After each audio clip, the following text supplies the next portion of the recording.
ভাঙড়ের পঞ্চায়েত সমিতির সভাপতি আরাবুল ইসলাম 5 মাস পর বারুইপুর সংশোধনাগার থেকে বেরোলো। ভাঙড়ে পঞ্চায়েত সমিতির সভাপতি আরাবুল ইসলাম ভাঙড়ে পঞ্চায়েত ভোটের সময় নানা রকম গন্ডগোল করার জন্য কলকাতা পুলিশ থেকে তাকে গ্রেফতার করা হয়। প্রায় 5 মাস পর মঙ্গলবার আরাবুলকে হাইকোর্ট থেকে জামিন মঞ্জুর করে। বুধবার বারুইপুর সংশোধনাগার থেকে মুক্তি পায়। বারুইপুর সংশোধনাগার থেকে ছাড়া পেয়ে কর্মী সমর্থকদের ভালোবাসায় আপ্লুত ভাঙড়ের তাজা নেতা আরাবুল ইসলাম। ভাঙড় 2 নম্বর পঞ্চায়েত সমিতির সভাপতি হিসেবে তার যে নেম প্লেটটা সরিয়ে দিলেও তাকে সরানো যে সহজ হবে না সেই বার্তা এদিনে যেন দেন তিনি। তার বক্তব্য, আমি নির্বাচিত জনপ্রতিনিধি, পঞ্চায়েত সমিতির সদস্যদের ভোটে আমি সভাপতি হয়েছি। তার বিরুদ্ধে ভাঙড়ের এক তৃণমূল নেতা খুনের চক্রান্তের যে অভিযোগ শওকত মোল্লা করেছিলেন এ নিয়ে আগামী 1 সপ্তাহের মধ্যে প্রকাশ্যে তিনি জানাবেন বলে জানান। জেল থেকে বেরিয়ে কাঁপা কাঁপা গলায় বলেন, আমি অসুস্থ। পরক্ষণেই লোকসভা ভোটের ভালো রেজাল্টের জন্য মমতা বন্দ্যোপাধ্যায় ও অভিষেক বন্দ্যোপাধ্যায়ের কৃতিত্ব বলেও জানান তিনি।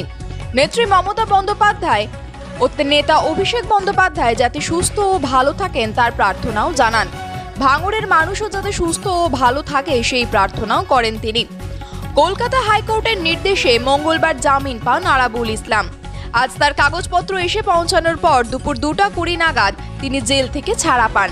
আরাবুল ইসলামকে স্বাগত জানাতে বহু কর্মী সমর্থকরা উপস্থিত ছিলেন। তাকে এদিন রজনীগন্ধার মালা পরিয়ে অভ্যর্থনা জানান কর্মীরা। সবার শেষে তিনি বলেন, নির্বাচিত প্রতিনিধিকে সরানো এত সহজ নয়। আর আপনারা সেই ছবি সরাসরি দেখছেন শুধুমাত্র বাস্তব নিউজের পর্দায়।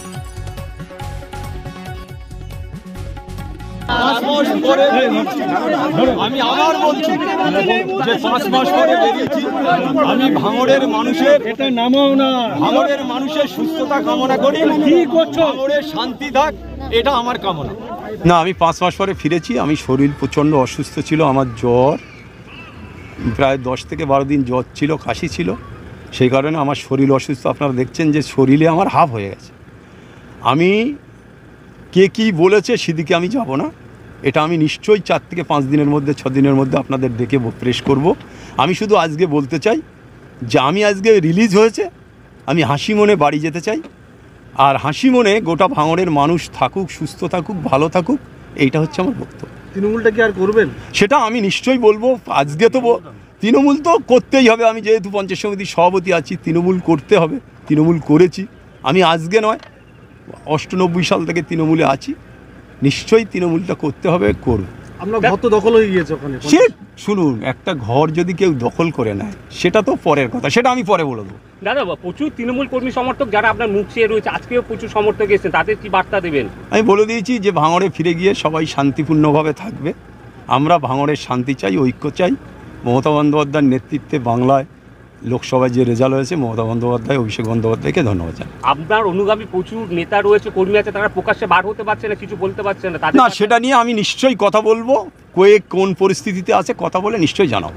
আপনি কি সত্যি কি খুনের কোনো চক্রান্ত করেছিলেন? আমি জীবনে রাজনীতিতে কারোর খুনের চক্রান্ত করিনি। যে বা যারা বলেছে, এটা আমি পুলিশের কাছে তদন্ত চাইব। কেন চাইব? যে খুনের মামলা করে খুনের যদি ধারা দেয় আমাকে সেই কেসে অ্যারেস্ট করতো, আমি খুশি হতাম। সেই কেস তো আমার দেয়নি। যারা বলে বেড়াচ্ছে তারা সেটা বুঝবে আগামী দিনে। আপনি কি মমতা বন্দ্যোপাধ্যায় বা অভিষেক বন্দ্যোপাধ্যায়ের সঙ্গে দেখা করার চেষ্টা করবেন? নিশ্চয়ই, সেটা আমি নিশ্চয়ই, তারা আমার নেতৃত্ব নিশ্চয়ই চেষ্টা করব।